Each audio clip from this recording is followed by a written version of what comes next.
Good morning, good afternoon, folks. My name is Annie Mendoza, and I'll be your host today. I'm an election expert with the Elections Group. Before joining the Elections Group, I was the Deputy Director of Elections and Voter Registration with a mid-sized county in Pennsylvania. One of my main responsibilities was managing our poll worker program, where we recruited just over 1,000 poll workers each election. I'm very excited to be hosting this panel discussion today and talk about poll worker recruitment best practices. For those of you who may be joining for the first time, the Elections Group partners with state and local election officials to implement new programs or improve processes for voters and stakeholders. We provide guidance, resources, and direct management support for states and local jurisdictions. Our team is made up of all former election officials and election experts from across the United States. We're pleased to have you all with us today for our July Communications Workshop on poll worker recruitment. Poll workers are the faces at the forefront of Election Day. They're the ones interacting with voters, answering questions, solving problems, and ensuring every voter is able to cast their ballot. It's not an easy job as poll workers face long days and sometimes difficult situations.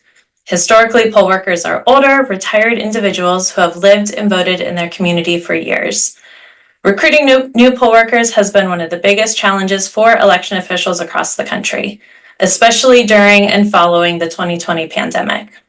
Poll worker recruitment is a crucial element of the election preparation process, and many election officials have implemented programs to encourage more voters to sign up to be poll workers and to ensure there's a large pool of qualified and well-trained individuals to staff the polls on Election Day.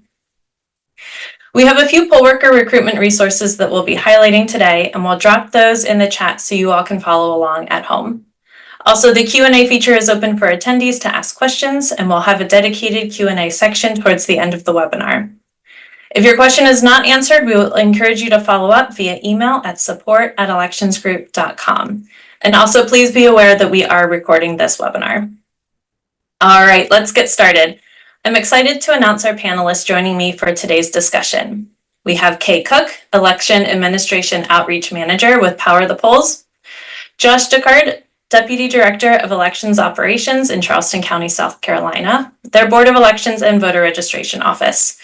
They were also a 2022 Cleary Award winner for their partnership in the Polls program.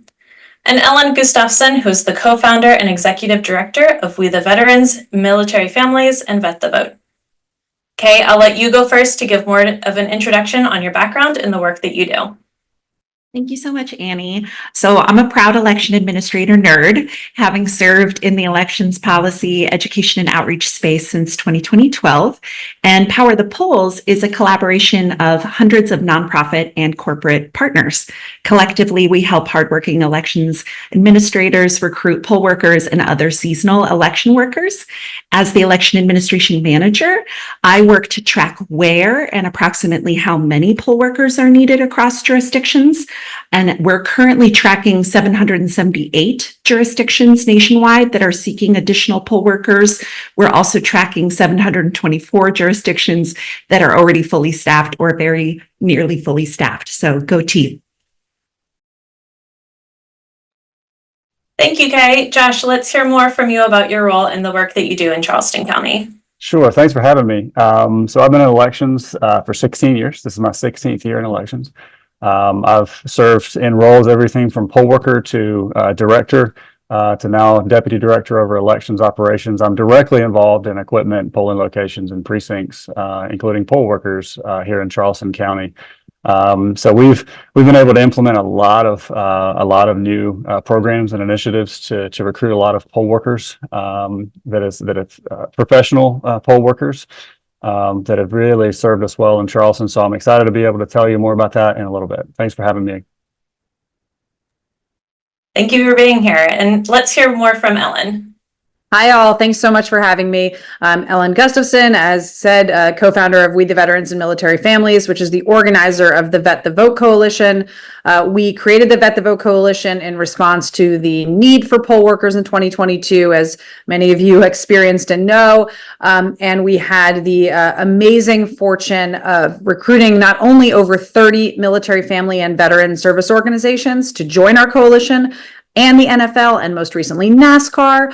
But we are also proud to have recruited in 2022 63,000 new poll workers from our community, and already in 2024 our recruitment number is at 138,000 for 2024. So we know that the double benefit of our work in this space is not only recruitment. There's a lot of awesome recruiters out there, but it's actually to add the trust of the veteran and military family community to the already safe and very trustworthy election process. But we believe that the fairy dust, as we say, of America's universal trust in veterans and military family members can be sprinkled through us on our great election system. Thank you so much, Ellen, and thank you all for being here today. Let's get into the discussion. Josh, I think I'll start with you. What are some of the specific challenges you have faced or have seen with poll worker recruitment in your county? Sure. Well, we've had a lot of challenges, as most jurisdictions across the country have. I think one of the largest is just simply the aging workforce that we have. Most of our poll workers are over the age of 65, and I think that's a common theme that I've seen everywhere I've talked to and worked. Additionally, the compensation. We have a lot of folks. I was telling Kay earlier that I would love to say that all of our poll workers do this and work for us for their civic duty. But unfortunately, that's just not what we're seeing. Low pay, long work hours. We're dealing with folks who just physically can't work a 12 to 14 to 16-hour day. And so when we're approaching the general public about getting their interest in working, one of the questions that we get is, how much do I get paid, and how long do I have to, how long are the work days? How much do I have to work? So that's a huge thing. We've been able to overcome that, which I'll talk about in a few minutes, here in Charleston County in some ways. But yeah, it's a challenge across the board. Thankfully, we're able here in Charleston to overcome some of those things. Thank you. Following that question, how did the pandemic impact your poll worker recruitment, and how did you overcome those challenges specifically? So, like everywhere, there were a lot of concerns about health in 2020. Even though we implemented just a huge amount of things to protect our workers, PPE and anything you can imagine, we implemented. But interestingly, in 2020, even with all the challenges that we had, in November of 2020, we had the most poll workers that we've ever had here in Charleston County. We employed 1,500 workers. And so I was thinking about that over the last few weeks about how did that happen? How are we able to recruit and to have that many people work in such a difficult time?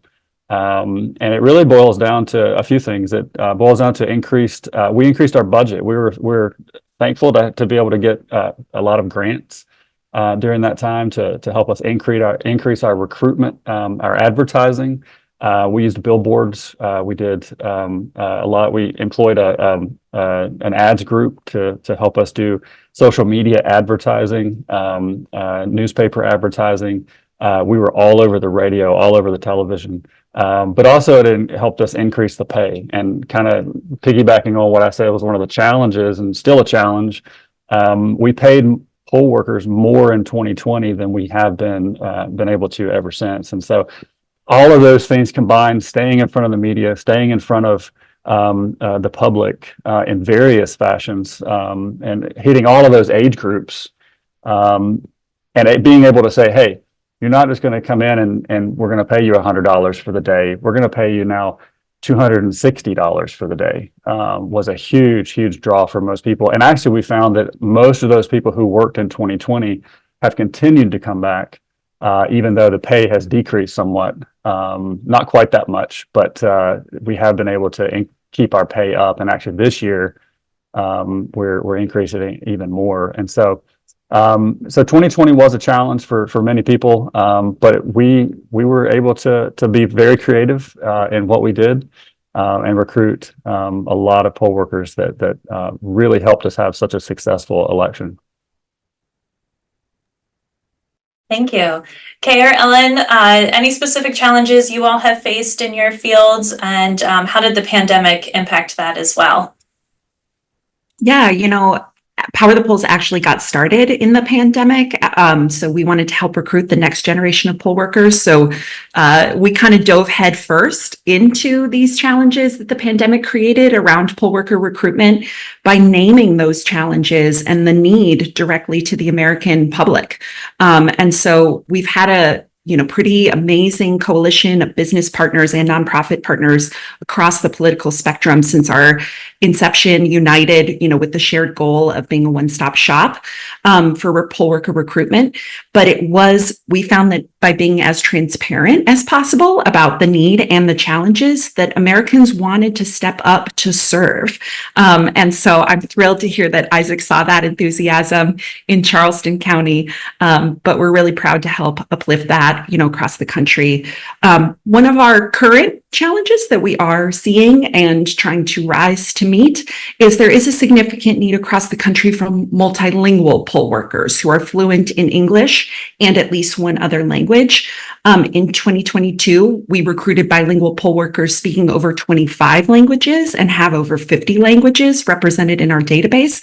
But this continues to be a trending need and one that we will strive to help fill. We did develop an in-language recruitment toolkit for bilingual poll workers as part of this learning experience. And so we'll share that resource a little bit later. Yeah, and I'm happy to jump in. I think we also started in kind of very recently, so dealing with the existing challenge of the pandemic, and also kind of the compounding of the pandemic with the aging workforce that we know we all have dealt with, and also the threats. And I think the thing I think that we have a unique capacity to solve for as an organization in our recruiting call is, as I said before, kind of mitigating some of that threat environment by using this population, not only that is very good at de-escalation, so kind of managing complex situations and knowing how to make sure that there is not any escalation of issues, but also, like I said before, because of the trust that such a universal, kind of cadre of Americans feel for our community. Right now, there is a 90% of Americans view military families favorably, and over 80% have a really high trust in the veteran community. So those numbers are huge. And so we are trying to use that to overcome challenges, including, the pandemic keeping people away, including the unfortunate threat environment. But again, using the trust and safety and perception of kind of, this is going to be a safe situation to walk into that veterans give as a way to kind of overcome a lot of those barriers. Thank you so much. Kay, you mentioned a little bit about the strategies of recruiting poll workers and some resources that are available for election officials across the country. Can you tell us a little bit more about that?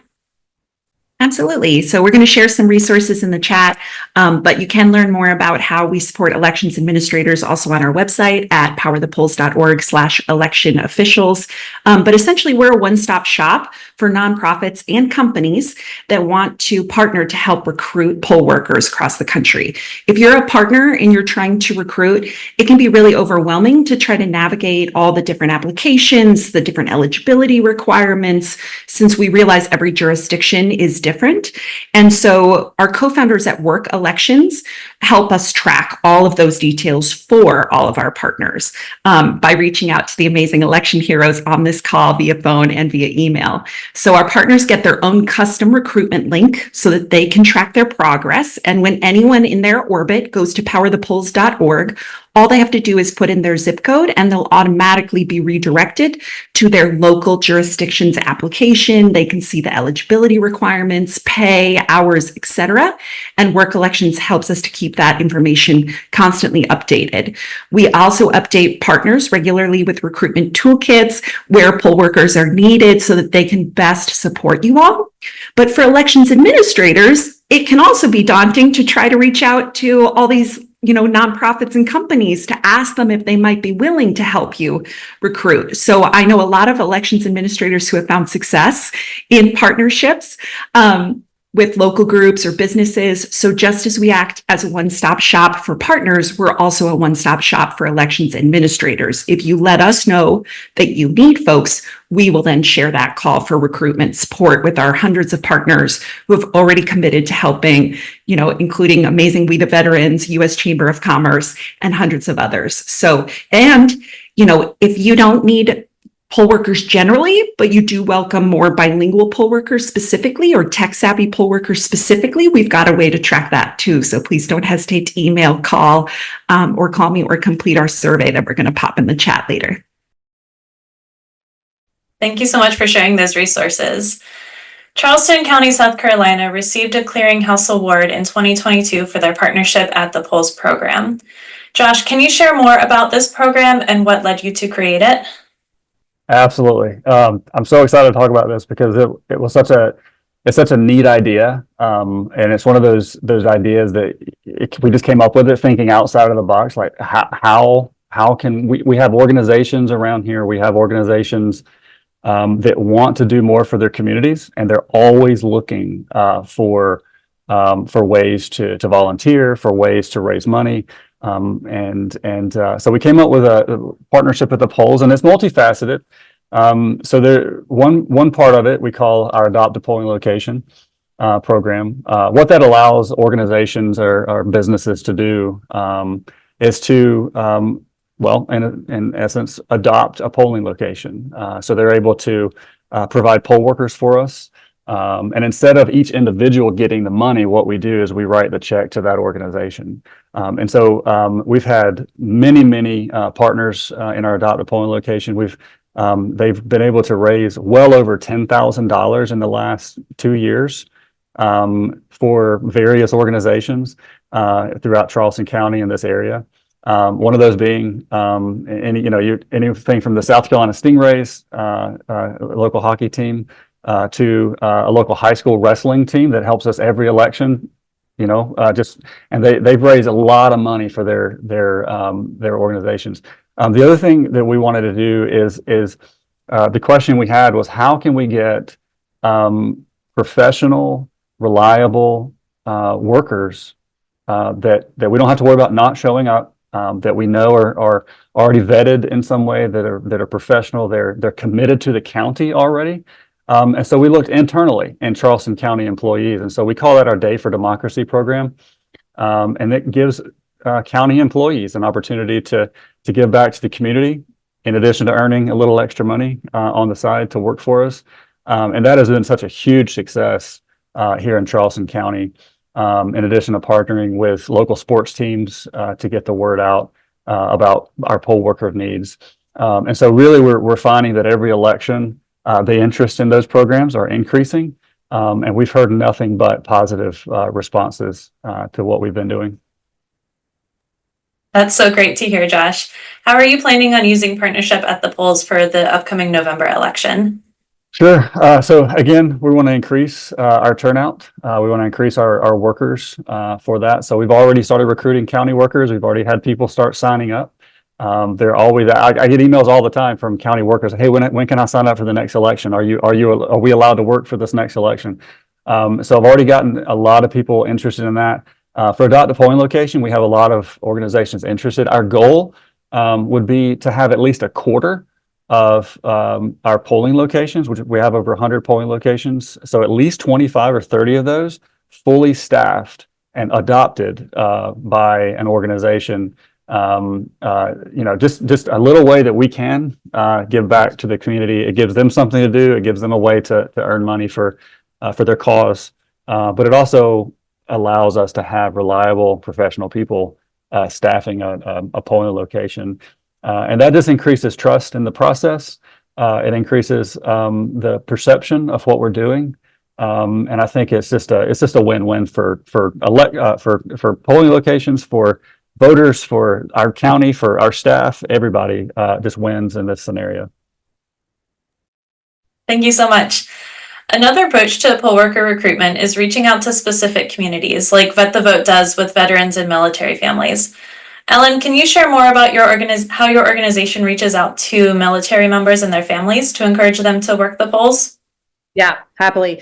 So what's interesting about our community of, over 43 million Americans, when you include veterans, their families, active duty military members, their families, it's a pretty big and very diverse and pluralistic community. I mean, we're all over the country. We're from all over the country. We're all different backgrounds, all different ages. What's amazing, though, about this particular population is it's actually very well networked and well organized. There are big organizations that are, taking on issues for the military family community, big veteran organizations that are super well known and in communities all around the country. There's also the DoD and the VA, so two massive government agencies that kind of organize this group of people. So one of the ways we immediately thought about approaching this was, instead of us trying to just independently go out and speak to, a very wide pluralistic population, we actually go through our partner organizations. So through the coalition of Vet the Vote and our 35, I think now, veteran and military family organizations, NASCAR, the NFL, we're out speaking to our population, but through the voice of these partners. The VA has sent an email now in 2022 and again in 2024 already once. They're probably going to do so again. That email reaches millions and millions and millions of veterans. And from that email, within about 30 hours, we got 60,000 people this year. So, it's, like I said, it's actually a very efficient way to reach people. And to make sure that you all know this, it is completely national. We do a very similar system with Power of the Polls, where we are passing people directly out to your jurisdictions. We also, though, have those lists. So if there's ever an incoming request from any election administrator or official in any jurisdiction, we can, using zip codes, get you the list of people that have signed up through us. So if that's ever, of use, please let us know. The other thing I just want to say quickly is that we believe the other high value of our community is to be knowledgeable and smart about the way elections are actually run. We kind of joke about the fact that people assume that if you're a veteran or military family member, you must know how the government works, how everything works in the government. But you don't. They don't give you basic civics class. They certainly don't teach you about elections just because you join in the military. So we think you should, though. We think if you're going to be a trusted source out there, a voice in the community, that you probably should know about it. So we've been having these amazing events in states from Arizona, Nevada, to amazing Charleston County, South Carolina, which we did on the USS Yorktown military ship a couple months ago. And what we've done is set up mock polling locations staffed by veterans who are poll workers, and invited not only veteran leaders, but also the media and members of the community to walk through and ask questions. And our goal with that is actually to speak from the voice of the veteran and military family member who does know how elections work to our fellow veterans and military family members. And of course, with the media listening by, to make sure people understand I do this job. I know what I'm doing. I'm telling you what I do. It's very safe. Go vote and go home and move on with your life. We also, though, that just to let you all know, think it mitigates the problem, which I know everyone faces, which is that, look, it's in the Constitution that these systems are decided by the states and therefore are different.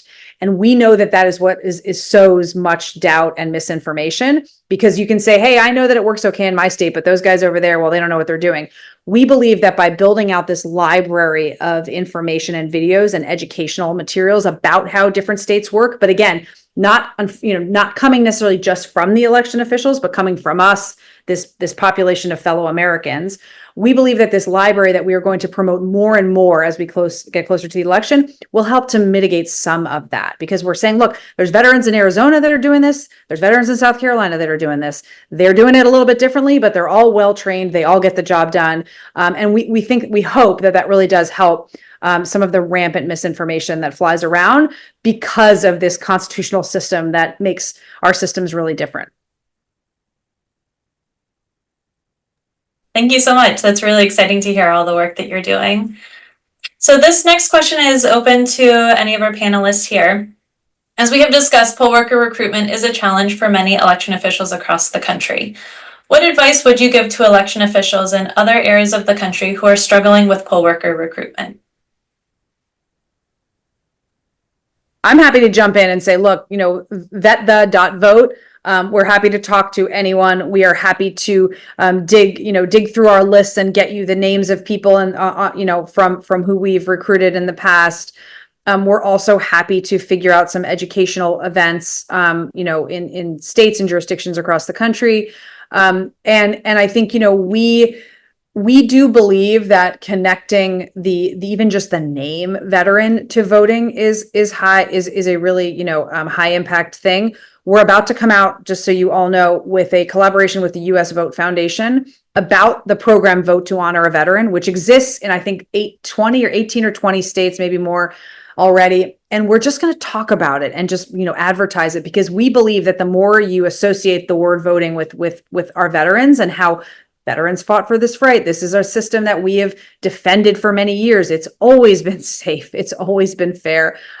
We believe that actually helps to build trust for all of you. So if you do have a Vote to Honor a Veteran program in your state or jurisdiction, we're happy to help with that and get the word out. But we just think, look, as much if you have local folks in your offices who are veterans, please have them connect with us. We can elevate them. We can tell their stories. We can get them out in front of our population. We know many election workers, civic workers across our field of public servants have always been veterans and military family members. We also know, and we joke about this, that everyone says, oh, people that work as poll workers are older women.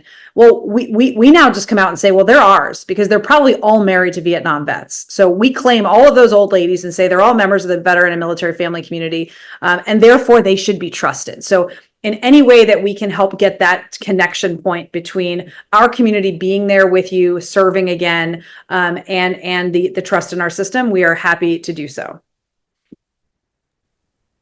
Yeah, and just to echo that, I would encourage folks to name your poll worker needs. Share, the link or the phone number that you want local voters to reach out to in order to be considered. Share it with us, share it with We the Veterans, share it with your existing community partners, with the press, and with your existing poll workers. The more people you share that information and that need with, the more you can empower folks to become your little mini recruiters. And the best day to be loud about poll worker needs is right around the corner. Poll worker recruitment day is August 1st. So we're collaborating with the EAC, with partners, with social media influencers and celebrities to mobilize on this National Day of Action. So if you post, send out a press release, they're more likely to get visibility and algorithm boosts on this day in particular. Yeah, and likewise, I would just add, we've learned that it's really successful just to think outside of the box. Don't, if the current way that you're recruiting people, you're having trouble getting workers, isn't working, think outside of the box. Copy other jurisdictions. I'd be happy to share the website, our website, and by no means do we do things perfectly. And there's many other ways and things I'm sure we could be doing. But think outside of the box. Copy what we're doing. We'll share our application for adopted polling location. I'll share flyers that we use for Day for Democracy. I'll share advertisements that we use. The other thing I would add to that is stay in front of the public. We still get people when we recruit them say, "I didn't know that you needed workers. I didn't know that I could work. I thought you only used a special type of person to work." And we're finding that people just don't know. And the best way to combat that is stay in front of whether you don't have to have a huge advertising budget to do that. Just talk to your news media, talk to if you have a jurisdiction or county PIO, a public information officer, something to get out in front of it. And the earlier you do it, the better. I see a Q&A question here. How far in advance do you begin recruiting? Last year. I mean, we're always at least the first of the year. We're saying, hey, we have these elections coming up. Can you go ahead and commit to these days? We know the days. Some states, like we do, we have special elections, so we don't know every election day, but we do know the big ones. And so go ahead and recruit as soon as possible. Don't wait, because people have already, for example, our June primaries, people have already planned vacations, right? And so go ahead and plan early so they can be off work if necessary. But also, going back to what I said initially, just think outside of the box, be creative. We were able to fill almost 30% of our workforce just by thinking outside of the box and getting county employees. And it doesn't matter if you're a county of 3 million voters or 3,000 voters, 30% is a huge number to help fill those spots. And I see an awesome question in the chat about research demonstrates those 18 to 43 diverge sharply from prevailing stereotypes about the political behavior of younger voters. Any tips on increasing younger generations to become poll workers or election workers? Love this question. We have so many partners like the Boys and Girls Club of America, and others who really want to help you recruit these populations. But part of what they kind of are looking to hear, and part of another tip for overall recruitment is, weirdly, we've found that the more specific we are in naming who we're looking for, the type of skill sets that would be valuable to elections administrators, like we're looking for a younger generation of students to step up. We're looking for bilingual poll workers. We're looking for folks who are willing to drive a little farther to serve communities that need them. Like, people really like to feel needed. And they actually, while reading those types of descriptions that are more specific, they start to see themselves and their own skills in that, and don't necessarily know that those skills that they have could be helpful to you. So I would encourage you to go ahead and name that you're welcome to opening students. Seen some amazing earned media clips about success in student poll worker programs and younger recruitment programs. And it's so positive. I mean, who doesn't want to see more of those news articles in their feed? And so you're also likely to then get that network to share it with others by posting more publicly. And young people know other young people. So it's a good kind of spiral effect from there.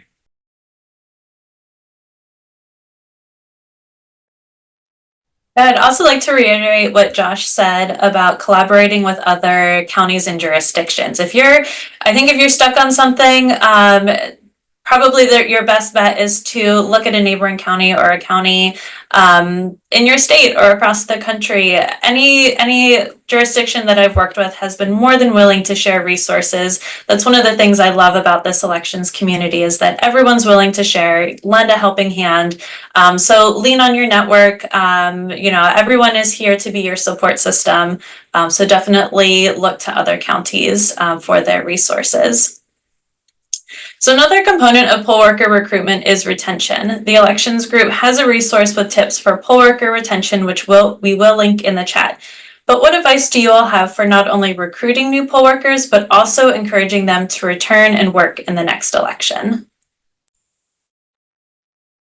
I could just jump in and say we have some pretty incredible survey data. We took a survey in 2022 of the people who signed up through us, and of those, those who signed up and responded, 93% said they planned on serving again, and 96% said they would recommend it to others. And again, that is our population, which, has a tendency to kind of commit to things and say they'll do it. But I will also say that, in many ways, you guys are providing that experience, because what we've heard from many veterans is that the feeling they got from being trained and then being useful as a poll worker was one of the most patriotic experiences that they have had, including their military service. So that is, the experience is there. The feel good kind of response is definitely there, and I think it's probably challenging when there's many different people that sign up to be poll workers for many different reasons, and so maybe it is highlighting this concept of people serving again and allowing that glow to kind of permeate through the rest of the population. Is something that really everyone could benefit from. If you could highlight someone who had served in the military that is in their cohort, maybe that's something that can actually have a more extrapolated benefit to everybody else around them, to feel like, oh wow, I'm part of something bigger than myself. Yeah, and I would ditto that. Appreciation and thank yous go a really long way. So some cool ideas that I've heard from election administrator friends, but consider using the data that you already have to send a little free digital birthday card to your existing pool of poll workers. Give gratitude to your poll workers publicly on social media or at community events. Maybe host a potluck. I've heard of some adorable potlucks so that poll workers can get to know one another, can even invite their friends and family so that they can encourage others to join them in their service for the next election, or automate a thank you email to send after election day just to share your appreciation. People are really craving positivity around our democracy and elections. So I think a little gratitude goes a very long way. Yeah, and I'll just add a little bit to that, to kind of piggyback off what Kay was saying. You know, showing those little things of gratitude are huge. Thankfully, we don't have a huge problem with retention here in Charleston County. I'd like to say it's because we're so great, but really it's just because once people work, they see that how great it is to serve the community in this particular way. And they want to come back. We hear this all the time from workers, from county workers, from everybody. They just love it. So one of the little things that we've done over the years is partner again with some of our local sports teams to have, like for the Stingrays, we had what I called the Freedom Fridays. And so we had a special Friday night that we were able to highlight poll workers, to highlight not just the recruitment, but the retention as well. And they were able to, you know, have a fun night at the hockey game with friends and family. They got a little free gift from the Stingrays, and we've done that with the River Dogs here as well. So little things like that go a long way. I'll also add that you know, we want to be an organization that listens, and so we make sure that we send surveys after every election to get some feedback from our workers. You know, hey, what worked, what didn't work, what would you like to see change, how was the training, things like that. When they feel heard, we found that they want to come back because, you know, they know that we want to improve, and they know that, you know, our interest is their best interest. And so, you know, and then in addition to that, kind of like what Ellen was saying, is letting them know in training and along the way, how seriously we take, particularly in the last, you know, 5 or 6 years, how seriously we take their safety and security, and the things that we've actually implemented and are implementing, to ensure that they can work without the fear of, you know, something happening. And I see a great question in the chat. How do you make volunteering a positive experience for all election workers in a climate of fear and fright? Similarly, our surveys to the ones that we, the veterans, have done show that once people serve, people have an overwhelmingly positive experience. Like over 80%, you know, want to return and come back and do this again. So I would just say, give yourselves more credit. I do think probably a good number of people who are already serving with you are having a really positive experience. And I'd encourage you, but one of the things we see people really respond to is sharing those positive poll worker stories. You know, so asking a few of your existing poll workers who have served year over year to share little tidbits, film a little video, even to share a quote as to why they keep coming back can really inspire others to think about elections in a more positive space, remind them to thank their poll workers when they come to vote. And, you know, but time and time again, we hear the cutest anecdotes of how surprised people are that they got to meet neighbors that they never would have met, that they loved that community involvement. And, you know, like we said, a little bit of appreciation, acknowledging how important their role is in making all of our freedom to vote possible. It really speaks volumes to folks.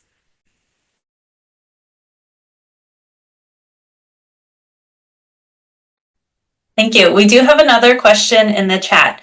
Our jurisdiction has a large percentage of one specific party of registered voters. And so we run into the problem of having to turn down or assign applicants as standby workers because of our state's obligations to ensure multi-partisan leadership at each polling location.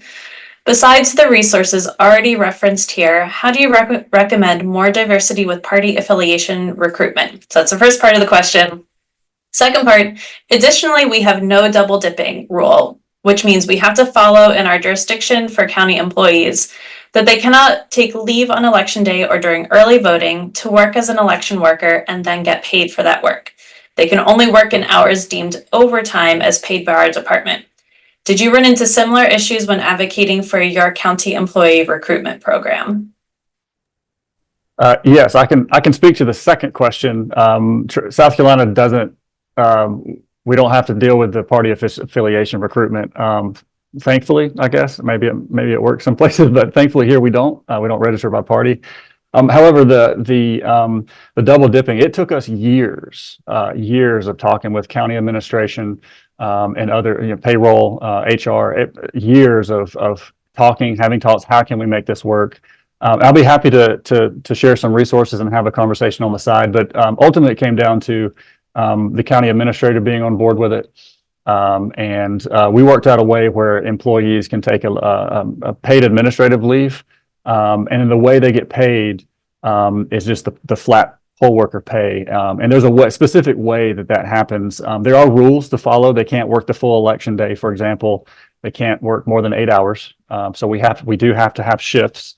So there's a lot of things that we did have to, little kinks that we had to work out. I won't call them loopholes, but there are ways that you can legally do it. Now, and that may vary jurisdiction to jurisdiction and state to state.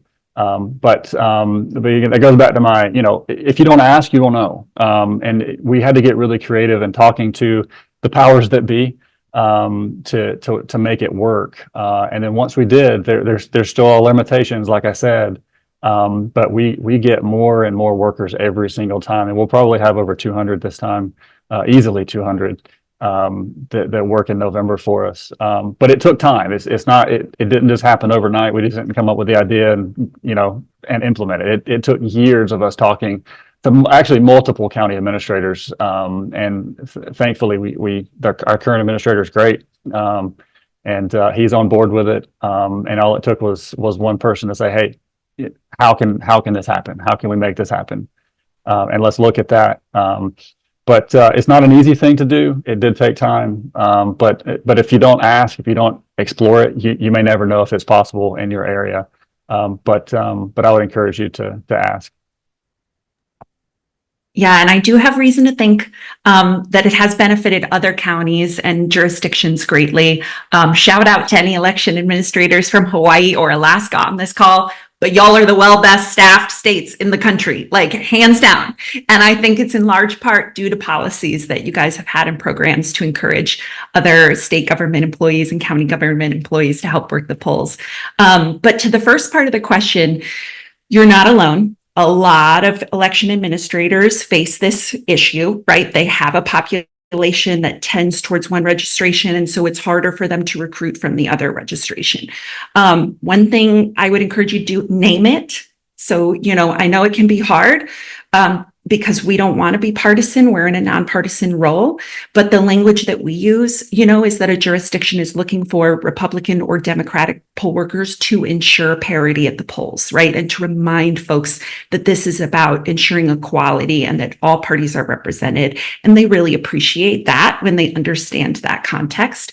Ohio, shout out to elections heroes from Ohio, but they have an amazing poll worker tracker that they post publicly closer to election day that actually shows down to the party registration how many Democrats and how many Republicans they need to still recruit, because they have similar mandated requirements.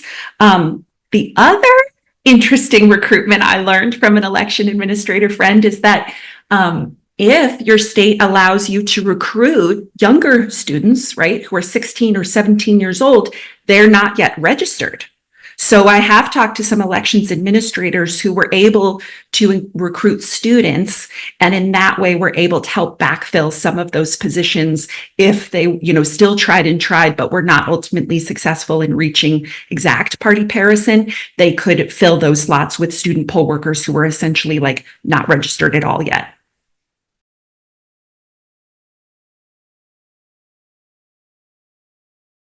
Yes, we are one of those jurisdictions that are able to do that, and it's so cool to see younger folks come out and help. But it also helps to fill those spots that are so needed.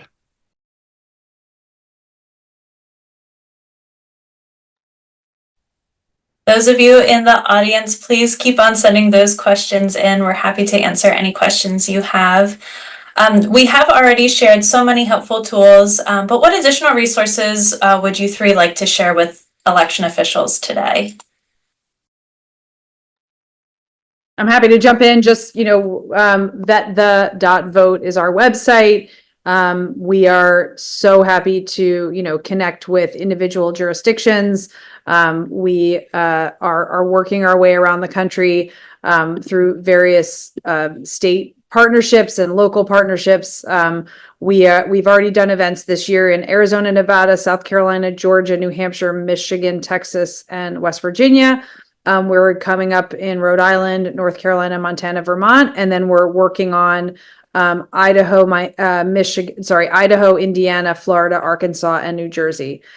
So we are, trying to get as many different states hit with these voting education events targeting veterans, but very much intending to take those things on video and promote them out to the whole country to kind of, again, use that veteran voice to encourage trust in the system. So as much as we can help with that, we think that is a really unique value proposition that we offer, and we are so proud to stand aside you guys and cheering all of our amazing election administrators on as voters, as citizens, and as fellow public servants.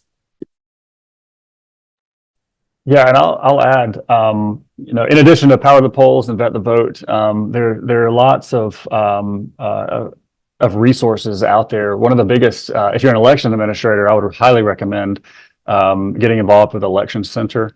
Even if you don't take the classes, you can go to conferences, you can look at resources and see so many, get connected with your counterparts in the other parts of the nation. And it's been a huge help to us. We've gotten a lot of our ideas, honestly, from other jurisdictions. Some of those for partnering with sporting events, for our sporting teams, for example, came from a big part came from Jacksonville, Florida. And a friend that we have there. So get to know other election officials through either Election Center or these other great resources that'll be shared here. There's just so much information out there that we as election administrators can't really use the excuse "I didn't know," because there's so many organizations, nonpartisan groups that want to help get the word out, not just to vote, but also to work and to secure our elections. And then I know I shared a lot of resources in the chat, but also just like when in doubt, like reach out to me. You all bring me joy. I work in this role to serve you, and I know everyone's needs are different and unique, and your questions might be different and unique. So k@powerthepolls.org. My cell number is also been shared, but I'd be delighted to have a little convo, brainstorm, and we can also potentially help connect you with another election administrator who, might have a best practice to offer for your particular challenge.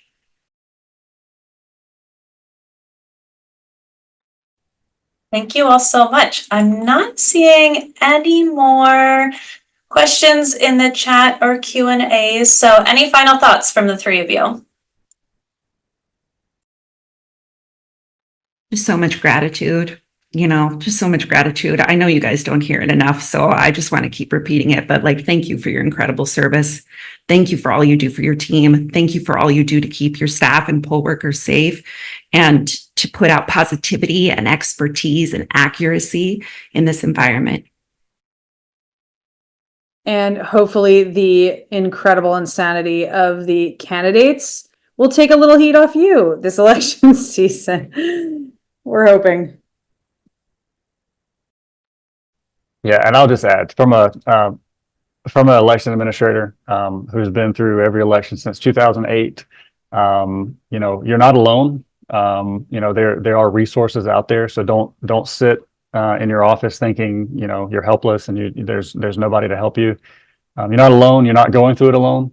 And so just make sure you reach out, and even if it's to your neighboring county or somebody else in your state, just get help somewhere with whatever questions you have, whether it's poll workers or polling locations or equipment or whatever. The resources are there. Use them, and we'll make it through this year and hopefully many more elections to come. So Wonderful. Thank you so much. Well, I know everyone is super busy this time of year, so I'm more than happy to give everyone 10 minutes back to their day. Thank you all to everyone who is here. Thank you to your service to democracy. Thank you to the panelists for a great discussion. The resources mentioned in today's discussion have been placed into the chat, but as always, our inbox is open if you have any additional questions. Please email us at support@electionsgroup.com. Thank you, and we'll see you next time.